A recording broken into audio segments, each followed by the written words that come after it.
Shop Talk. Hello and welcome to another edition of Shop Talk. We're down here at U-Save Tire, just off K15 and on 47th Street South.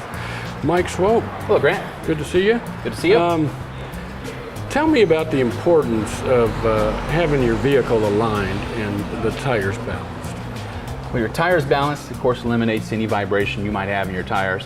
But alignment also is very important. Alignment helps your tires wear and last the life of the tires they're expected to receive when you buy them. On that, alignment also affects the handling and the ride comfort, and as well as the safety, actually, of your vehicle. And I'll show you why I talk about safety. Some people think a misalignment is not safe, it just wears the tires. But we have some cases here where this tire is not necessarily unsafe yet. It's below legal limit, so it's unsafe under wet conditions, but it's not showing steel. This tire runs on the road a little longer. We get this condition, which as you can see is very unsafe. It's about to explode at any moment if it were mounted and inflated. And unfortunately, this kind of condition is caused by camber wear. You can't see that just by looking at the tire. You actually have to put your hand inside the wheel well and feel on it. Now when you do it, you just set your hand down very gently like this. You don't cut your hand on the steel wires. And that's how people can test their tires. Alignment also causes this ride condition, which causes vibration or road disturbance. And this is a choppy tire, and this usually occurs because of a misalignment on the rear due to tow. But we're going to show you all that here in just a moment. So yeah, one of the things you do here is alignment. So That is correct. let's go take a look. All right, let's go. So aligning a car is kind of high-tech business. Tell me about what we see on the screen here. Well, it's very high tech. It used to be very low tech. When they first started, they used strings. But today they use wireless devices like we have here. This machine is actually state-of-the-art by Hunter Engineering Company. And everything on this system is actually wireless. The cameras, it shoots the targets, determine the alignment.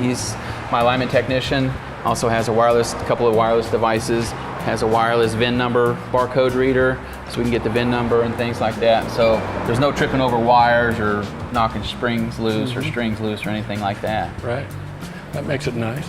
It's very nice. This costs almost as much as my house. It's expensive. So what's kind of the process of checking the alignment? Well, the first process you have to do is you have to identify a problem, which is, we showed that earlier on those tires. The second thing is you bring it in, you pull it on the rack, and the alignment technician does a complete undercarriage inspection. That's not just of the suspension components such as springs, ball joints, tie rod ends. It's also anything else that he sees that might be a problem for the owner of the vehicle.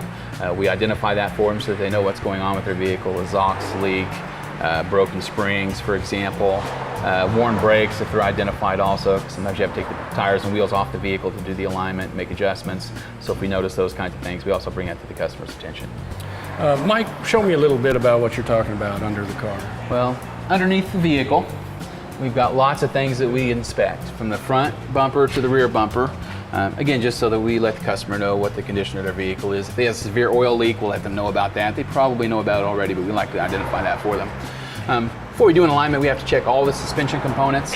That's all the rubber bushings, the control arm bushings, you got ball joints, you've got springs, strut mounts, you got the tie rod ends. On this vehicle, they're probably up here.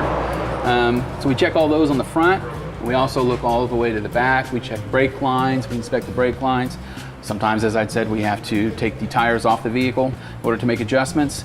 That gives us a chance to look at the brakes also and let the customer know if they need to do brakes or, if they got half pad or what have you. Of course, we inspect all the way back. If this were a rear-wheel drive vehicle, it also has a drive shaft. We inspect the drive shaft, for example, things like that. Watch your head here. When we go back here, we do the same thing on the rear suspension.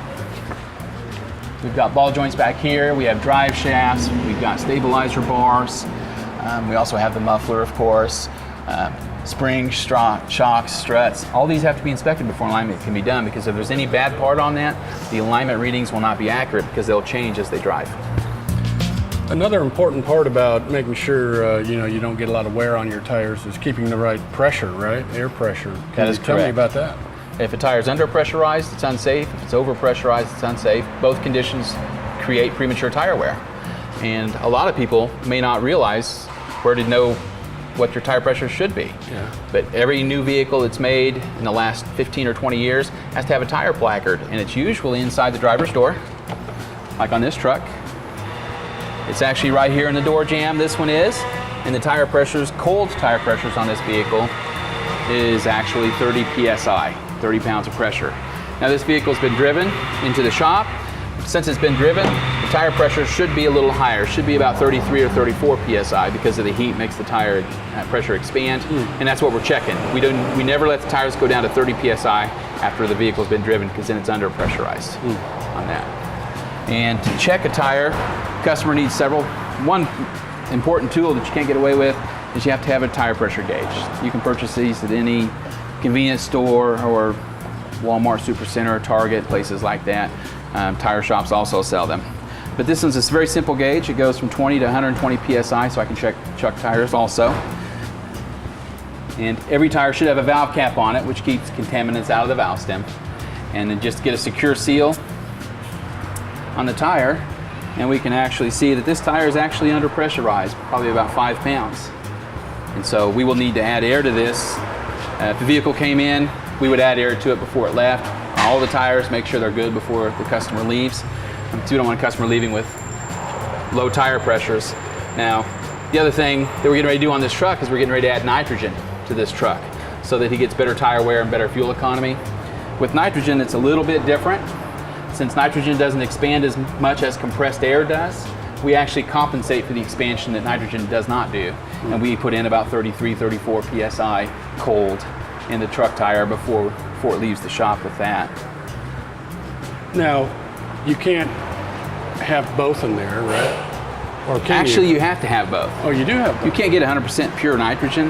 Yeah. Most nitrogen generators do about 98, 99%, but the maximum efficiency of nitrogen in a tire is 93.5%. Above that percentage, you don't see any additional benefit. Below that percentage, you begin to lose benefit. So 93.5 is the magical number. All right. Well, Mike, thanks a lot. You're welcome. Thanks, Grant. All right. And if you need any help with your tires, be sure to come down to U-Save Tire.